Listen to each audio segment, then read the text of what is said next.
Around half an hour later, I allow myself a small nod. Looks like I'll be eating well for the next couple nights. Serving up a plate for myself, I divide the rest up into some containers, one for lunch, one for dinner tomorrow, and one to freeze for a rainy day. Just like I raised me to do. A few minutes of cleaning and packing later, the kettle finishes boiling. I take a tea bag from the box and look over my small collection of bugs, only to frown slightly when my eyes once again dredge up unpleasant memories. Come on, really? Why that bug? Sighing, I shrug. It can't hurt me to use it. Besides, if I don't, it'll just collect dust. Taking it down, I give it a look over. It's an old handmade clay mug, with the words MC plus SK haphazardly carved into the side. It was a gift from an old friend of mine, something she'd taken weeks to make for my 13th birthday, but was so excited that she gave it to me a couple months early. It also was one of the last times I spoke with her. Shaking my head once more, I move on with brewing the tea rather than wallowing in nostalgia. Tonight has more important things on the agenda, and I won't be distracted by old memories. After getting through my meal, I finally slide back onto my spot on the sofa and prop Confessions of a Mask between my legs. I turn the first page, and I don't stop until I reach the end. Or I don't stop turning until I reach the end. I'm positively hooked on the story. Hooked, potentially even more, on the prospect of joining the club. Tomorrow can't come soon enough.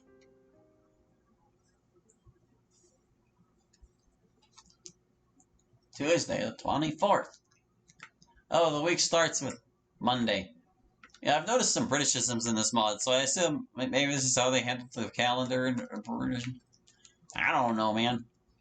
Our weeks start with Sunday here in the USA. As I awaken, I feel a slight pulse of joy within my core. It takes me a few seconds to place it, and when I do, I feel a great rush of happiness and more than a little nervousness. I'm going to be attending Monica's club. Whilst I was in the shower, I mulled things over. It's been something like out of a dream the past 24 hours. How will I fare? I'm definitely not illiterate, but I wouldn't call myself crazy about English literature either, more of a stick-to-my-own-language kind of gal. Certainly not to the point where I'd normally join a club devoted to the subject. Damn, I can't even say that with a straight face, this coming from the girl who learned Latin for fun. It'll be fine, though, I'm sure. With any luck, I won't be subject to too much scrutiny or get asked too many questions. By anybody who isn't Monica, that is. I'd be lying if I said I was hoping for a little elucidation from this mysterious rank number one herself. And on that note, I finish my shower, put on a towel, and return to my room to change. But I find myself stopping by my mirror, looking at my reflection. What sort of hairdo should I go with today? I normally don't worry that much about these sorts of things, but I want to make a good impression for Monica and her club. Who knows if anyone else is in the club with her? This is really just the first time in a long time that I bothered looking at my reflection while combing out my hair. Is it okay like it is right now? Just let that down? I've always enjoyed changing up my hairstyle every day. It just gives me a sense of freedom or maybe control that I otherwise lack in my life. But in cases like today where I'm almost running late to school, such freedom comes to bite me in the rear. I just can't decide. There's so many different hairstyles I could go with, each one with their own unique appearance and feel. Like, say, a ponytail could be seen as a cute hairstyle, letting your hair wrap around you in a soft coil. While a braid exudes a more reserved and caring personality, the care a girl takes in braiding her hair can also be seen in how she treats those around her. And buns are just the cutest, or, well, a single bun is more casual, an easy way to keep your hair out of the way. But when you form two hair buns, it just turns from casual into ultra cute. I'm really going off on a tangent, aren't I? Just pick a hairstyle and go with it, MC. Come on, it isn't that hard. I guess this one will do. Settling on a hairstyle for the day, I finish getting dressed. Yeah, this one will do. As I sling my book bag and head out the door, I contemplate what bold new direction my life might perhaps take as of today.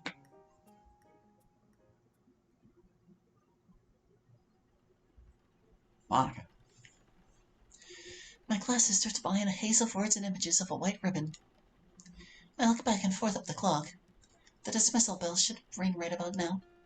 Right about now. There we go. It's very quiet. I turned up the sounds, didn't I? I don't know how to access the menu. Is this the menu? Did I go to configuration? Oh wait, it doesn't really have... Oh, the audio is on a separate tab. That's why. Give it a boost. Boost it up. Get it all up. Get it up. Get it up there. I'm used to all my menu options being on like one page, you know? There's also voiceovers. What about them? They're not mute, are they? I would assume they're not mute by default, because otherwise the mute button would be highlighted, right? Yeah, I guess they'll just have times. Oh, okay, yeah, I see. 100%. 100% mute. There will be times where they have words. Keybinds. I don't think I need to mess with the keybinds, thanks. We're good. How do I get back? Return. Okay. Mixture of excitement and nervousness at what's about to come builds in me. I'm entering Monica's domain. I try to calm myself. Yesterday's study session with her went well, no? This shouldn't be too different. Stepping out of the classroom, I mentally recounted the narrative of the book I chose. I really enjoyed it. I hope I can remember enough to make light conversation. Then it dawns on me that Monica never told me where I was going. I hope she didn't do so by design as a brush-off to ensure we would never meet again. Oh, come on, MC. Stop being silly. She's a better person than that. I stop and think for a moment. No way I'll be there on time if I try and find the clubroom randomly. So I figure I'll stop by the debate club and ask. Monica headed it previously. Someone there might know something. I know that it's around here somewhere. D4, 5, 6. Here, D7. I pop my head around the door. Hello, does anybody here know where the literature club meets? Only one of the room's occupants pays me heed. Her long braid sweeps past her shoulders as she turns to face me, and a soft smile breaks across her face. I vaguely recall that she currently runs the debate club, but she's otherwise a stranger to me. Hello, Melody, right? I, usually go by MC, but yes, nice to meet you. You are? Ica. I head the debate club. Difficult act to follow after Monica left, though. Speaking of her, you wanted the literature club, right? Yeah, she invited me to attend, but didn't specify the venue. That would be the place that's short for closure. Pardon? It's a riddle whose answer tells you how to get to the literature club. Monica came up with that one. Oh, that wily Monica. Thanks, I guess. My mind is a whirl as I try to make sense of what she's just told me. Can't linger. I'll have to do my thinking on the move. I've got to dash. Have yourself a nice club session, Icon. Enjoy yours too, if you ever find it. I hurry along, thoughts racing as fast as my legs are carrying me. Short for closure. What the heck is that supposed to mean? You know, this was weird to me the first time it happened, and it's still weird to me now. Might this have something to do with D block? They're going to be temporarily closing that part of the school for renovations pretty soon. Worth a try. Tearing down the stairs leading into D block, I barge into its only classroom currently in use, and receive dirty looks from all those in detention. I beat a hasty retreat. Evidently, I was wrong. I take a second to reconsider the riddle, and... Oh, short for closure. It means shorthand for shutting something down. The keyboard shortcut to shut down a computer or program is... alternate F4. Oh, Monica, you tricky, tricky girl. Yeah, I don't know how anyone would ever figure that out on their own either. At long last, here we are. Classroom of F4. I can hear a familiar voice emanating from within, which confirms the resolution beyond all doubt. Taking a moment to compose myself, I knock on the door and enter.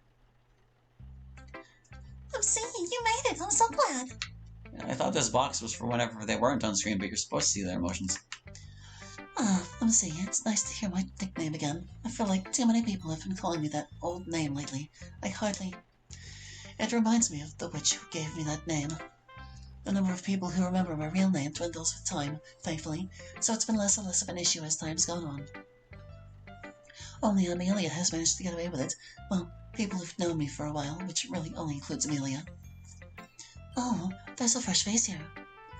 Oh, that's Yuri Kuriadagi from my class, right? Interesting. I didn't think I'd see her here, though she strikes me as the type to be interested in literature. It's a shame I've never really talked to her before. Well, or that would have been a fantastic icebreaker. Who are you? Nobody said there'd be a new arrival. She looks strongly familiar, but I can't quite place it. The armband represents the... I stand there and gawk. Not so much at the sight of so many pretty girls standing right before me, but at who the last one of them to meet my eyes is. Sayori? Well, what? I haven't... Melody? Sayori whispers it, completely inaudible, but it's unmistakable. She said my name. Time seems to stand still as we regard one another, and a multitude of emotions churn within me. Sayori, my childhood friend from whom I drifted apart. Could it be fate that has reunited us here? Provided us with an opportunity to re-establish our bond? Her bittersweet expression tugs at my heartstrings, and I can't help but smile back to reassure her. My happiness at stumbling upon her is genuine, and I want to show her that. The gesture seems to work. Even if my smile comes out somewhat clumsily, with my lips drawn way up over my teeth and my gaze being a trifle too fixed. She breaks into that familiar broad grin. My worry is dispelled. So the two of you know each other? Yeah, Sayori and I were thick as thieves growing up. That's right, and now that she's here, things go back the way they used to be. Maybe you can tell us a hilariously awkward story or two about Sayori then, MC. Or maybe you could just tell us a hilarious awkward story about, or a story or two about her instead, Sayori. She's definitely the type to embarrass herself. Natsuki, we shouldn't be telling any tales about the pulchritudinous ones emitted from our pens. What in the world is that? Pulchritudinous? Pulchritudinous. However you say that stupid word, can't you cut it out? But words such as those help show how refined our language is. Fancy schmancy, whatever you... Guys, that's enough. I have to agree, please stop. She started it. Yuri seems to remember that I'm here and flusters. I'm so sorry, Natsuki. I shouldn't have said that. Now is hardly the time to argue, especially as it's one of a guest. Her pink-haired opposite number, Natsuki, rolls her eyes and exhales audibly. Oh, all right then, truce. An awkward silence continues for a moment, which Yuri then breaks. Oh, forgive me for being so rude. Welcome to the Literature Club, MC, was it? Yes, you're correct. Quite an interesting name. Would it perchance stand for something like, initials? Actually, yes, but that's not really worth discussing at this present moment, I feel. Of course, yes. MC, Sayori gives Natsuki a nudge. Okay, sheesh, nice to meet you, MC. Season's greetings and all that jazz. That's more like it not. Now that Yuri and Natsuki gave their greetings, is there anything else you'd like to tell us about yourself? I feel an embarrassed blush tinge my cheeks. Well, my name isn't a mystery to you anymore, so I'll dispense with that. I'm almost certain, I'm almost certainly nowhere near as accomplished as a writer, or as a voracious reader as any of you. But I do have my moments. I've digested some prominent works of literature along with, well, the odd manga title. I do okay at English, or so Monica tells me. And I'm always keen to improve, as well as to get to know everybody here better. Rest assured, we're all eager to know you better too. Manga, huh? I guess I might not mind you joining us after all. Hark, is that a common interest that I detect, which I can use to break the ice with Natsuki further? I'll definitely have to get back to that. The same goes for me, MC. The regular classroom setting hasn't given us much of an opportunity to do that, so perhaps this more, intimate environment will do. The significance of Yuri's words dawns upon me as I take them in. She's right, you know. Come to think of it, we actually do share the same classes, but we haven't really interacted much, if at all. Not necessarily surprising, given that she seems a bit of the wallflower type. But maybe that flower will eventually become into full bloom. Right, let's get down to business, shall we? You'll find that creative writing, be it of stories or poems, is a staple of our club time, MC. I'm thinking of this on poetry writing and sharing today, with a bit of a twist. We'll randomize our poems after writing them, and then leave each other to work out who wrote what. That way, we'll gain a greater appreciation of each other's writing styles, as well as create an additional get-to-know-you exercise for our new member. Sounds good to me. Wonderful. Perhaps we can settle on a common theme of some kind. It might make things interesting. I like the idea. It'll save us having to think too much about what to write. Or it'd save me having to think too much about what to write at any rate. How about we let MC choose the theme, since she's the new member? Me? Yes, you. Consider it an honor. So much for not being put on the spot. That being said, it would be rude not to accept. Plus, this might be my opportunity to shine. Ah, me, the things I do for a fair face. It's an honor I'll gladly accept, Madam President. That's sound then. We'll give you a a moment to come up with something. Better not be anything weird you hear. One can practically hear the gears turning in my brain as I rack it for a suitable idea. The feelings of 4 expectant pairs of eyes upon me isn't really helping to move things along. Then all of a sudden, a bolt of inspiration comes from right out of the blue. How about we make it rainfall, or an aquatic theme in general?